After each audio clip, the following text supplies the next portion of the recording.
મારી આગળ આવીને ફરિયાદ કરનારા હોય છે, મારા સાહેબ ફલાણાના મેરેજમાં ગયા હતા ને બહુ ધર્મિષ્ઠ, પણ બધું કંદમૂળવાળું, જૈનની ડીશ જોઈતી હોય તો 4 આઈટમ પણ ના મળે, આવી ફરિયાદ કરનારાને પહેલાં હું કહું છું એ પછી ગુનેગાર છે, તું પહેલો ગુનેગાર છે.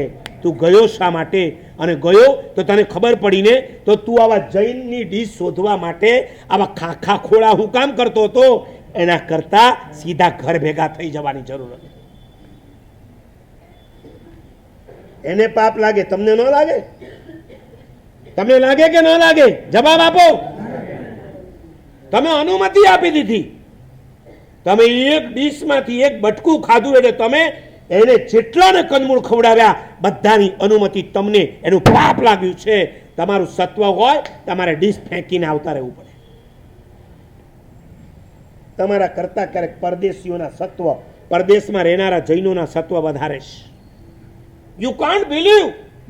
વર્ષો પહેલાની વાત કરું છું, લંડનનો એક પરિવાર ભુવન ભાનુસુરી મહારાજ, રત્નસુંદર મહારાજ સાહેબને જ્યારે મળવા માટે આવ્યો, વંદન કરવા માટે આવ્યો, અને એમાં એણે વાત કરી એની મમ્મીએ તો પછી વાત કરી. ખુદ રત્નસુંદર મહારાજે પૂછ્યું, ડુ યુ ઇટ ફિશ? સ્કૂલમાં જાય ખાવા બધું મળે, ડુ યુ ઇટ ફિશ? અને એ વખતે છોકરો તો ચિલ્લાયો, ફિશ? માથું ફેરવીને કીધું, જન્મથી કાંદા બટાટા નથી ખાધા, ફિશની ક્યાં વાત કરો તમારા સાહેબ? અને રત્નસુંદર મહારાજે એની પીઠ થાપડી. આગળ સમાચાર મળ્યા, એની માએ કીધું કે મારા સાહેબ એક વખત ટ્રીપમાં ગયા હતા. સાંભળજો, પરદેશમાં રહેનારાની સત્વ વધતું જાય છે, ધર્મ પ્રત્યેની પ્રીતિ વધતી જાય છે, કારણ કે સમજી ગયા છે કે આપણને અહીંયા બીજું કાંઈ નથી મળવાનું, જે મળ્યું છે એને પકડી રાખીએ. કાલે ઓલા મસ્કતવાળા ભાઈ આવ્યા હતા ને, મેં તમને વાત કરી હતી ને, અઠ્ઠામ, એક ભગવાન માટે અઠ્ઠામ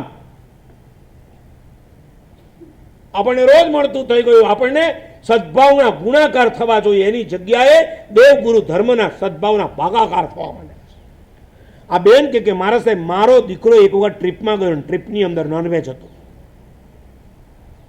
ઓરેન્જ ક્રિશ્ચિયન કલ્ચર.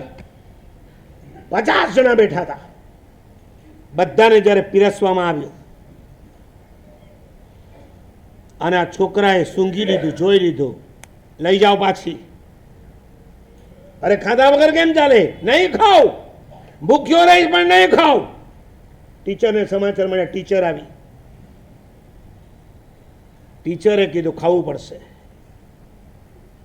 હવે સાંભળજો, ટીચરે કીધું કે ખાવું પડશે. કેમ નહીં ખાય?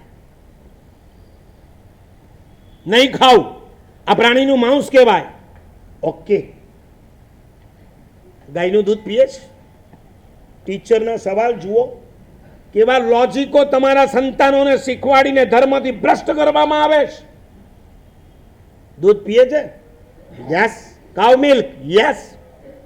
તો ગાયનું દૂધ પી શકે તો ગાયનું લોહી કેમ ના પી શકે? એ શરીરમાંથી નીકળે છે, આ શરીરમાંથી નીકળે છે. 5મા ધોરણમાં ભણતો છોકરો વધારે આર્ગ્યુમેન્ટ કરી શકે ખરો?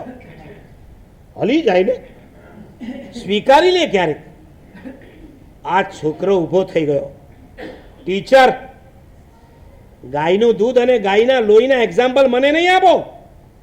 હવે હું તમને પૂછું છું, તમારા દીકરાનો જ્યારે જન્મ થયો હતો ત્યારે તમે એને તમારું બ્રેસ્ટનું મિલ્ક પીવડાવ્યું, બરાબર છે? હવે હું તમને પૂછું છું, તમે તમારું લોહી તમારા દીકરાને કેમ પીવડાવતા નથી?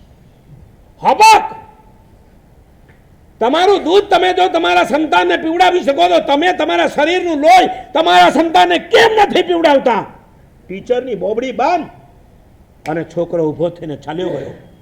પરદેશના સંતાનો જ્યારે ધર્મના બાબતમાં આટલા મજબૂત થતા જાય છે અને આપણા સંતાનો ધીમે ધીમે નીચે ઉતરતા જાય છે.